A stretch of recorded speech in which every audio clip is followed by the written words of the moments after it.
Telling everybody. Very important time. I mean, as I travel,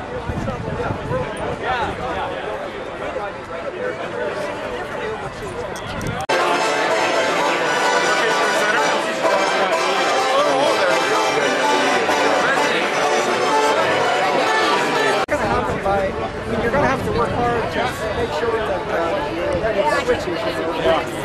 And also, you get them to the message of Ignatieff going to be here.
Our subtle signage. I'm Karen Redmond, and I want to thank you to our campaign headquarters. It is absolutely a thrill to see so many good Liberals, and I have to tell you that as we knock on doors, we're building and we're inviting more people into the big red tent, and I think this is going to be a very good election to be a Liberal. I want to thank...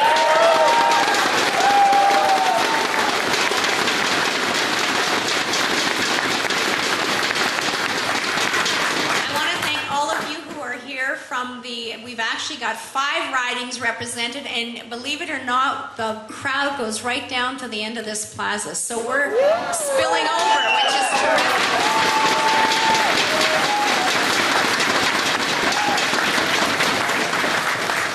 There's nothing that does our heart better than to see so many familiar faces. But what's very exciting about this campaign is that there's so many new faces. So anybody who hasn't been to a Liberal rally before, I'm very honored that you chose Kitchener Centre and 1381 Victoria Street North to be your first rally. So thank you all for coming.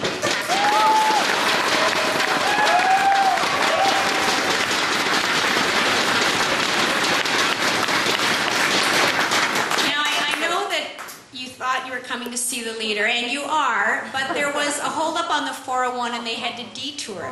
And I think that speaks to the kind of party and the kind of leader we have, and that's they don't let little things get you down, and they find ways around big obstacles. So Michael Ignatieff is about 10 minutes out. He's on his way in. But I want to introduce you, and some of you have come here to support some outstanding candidates, and actually I'm going to let them introduce themselves. Brian May from Cambridge, North Dumfries.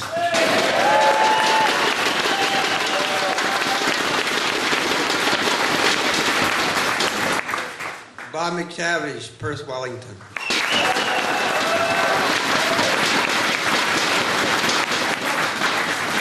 And Bob Rosart, Kitchener-Conestoga.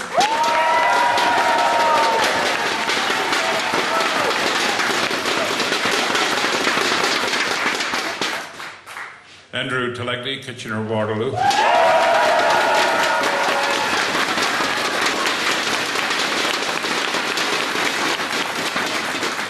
Everybody in this room is is special, and I mean that with all sincerity. But we have two other people that are going to be looking for support in the fall. Leanna Pendergast, I think, is outside. Leanna is a sitting member of Parliament for Kitchener-Conestoga.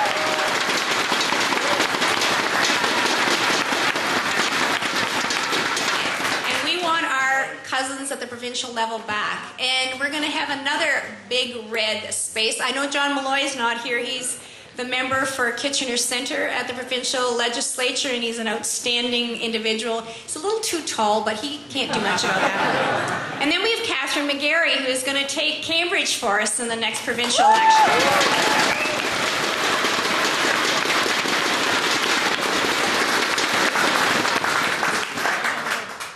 I don't doubt that everybody in this room was disappointed with the outcome in the 2008 election.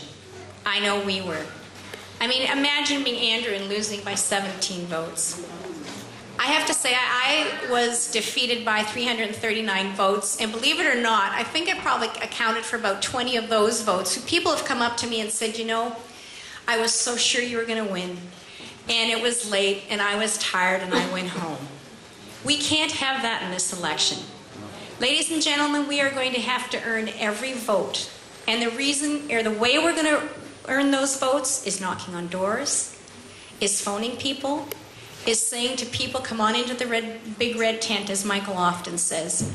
So any progressive conservative that doesn't see themselves reflected in the narrow, niche market kind of politics that Mr. Harper plays, you tell them to come where they can join a party and vote for people who care about all Canadians.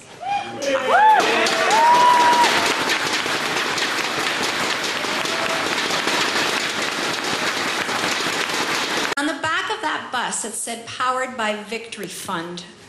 And what that means is there were Canadians right across Canada, from coast to coast to coast, who were giving money to local riding associations.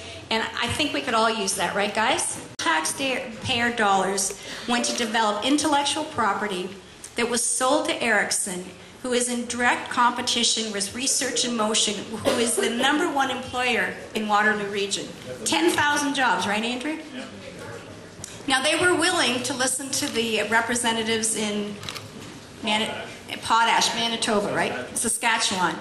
So somehow those members made a bigger impression in this government and Prime Minister Harper.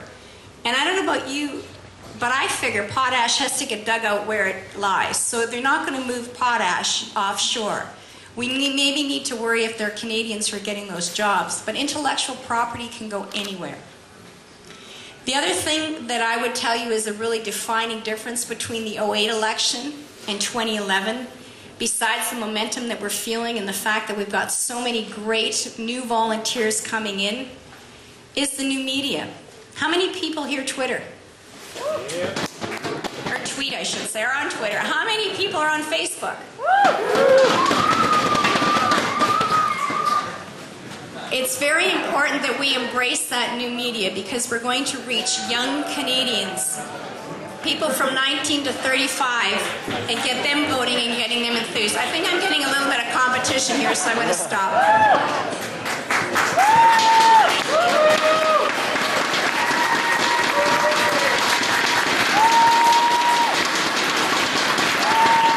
Just to let you know, the media bus has just arrived, and they will be coming down here and going behind you to those risers. You can still cheer. Media good, leader better, and he'll be here shortly.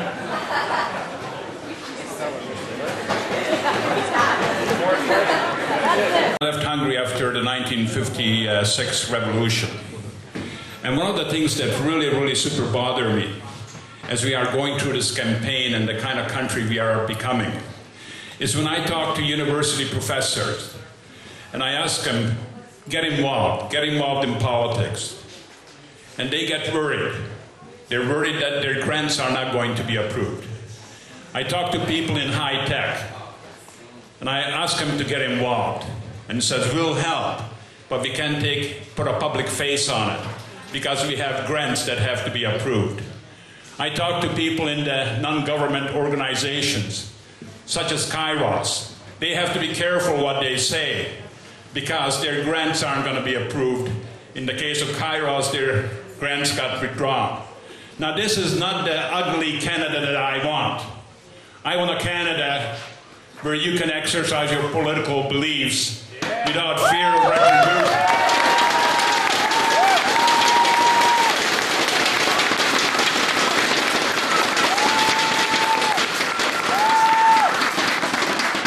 So when we are out there fighting this election, we have to remember we are fighting for the heart and soul of our democracy.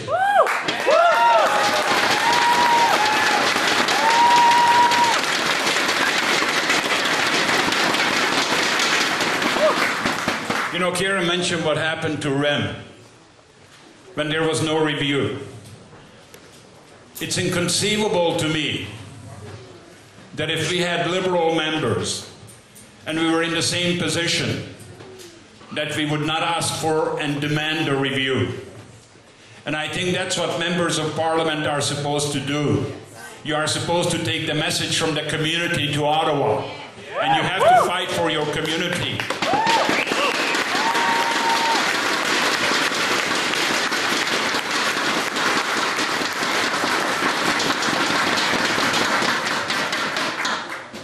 You know, the Conservatives have to recognize that intellectual property is the new frontier. You know, it's worth at least as much as dirt in the ground. You know, if something were to happen, ever to happen to Research in Motion, this community, for a period of time, become like Windsor. And the fact that the local members did not raise their voice when this was happening shows you that they were not representing this riding. So anyway, we got the election coming up, but I just wanted to give those couple of points that I think we are into battle, and we are to get the heart and soul of our country back. And I'm going to give it over to Bob Rosart, who's...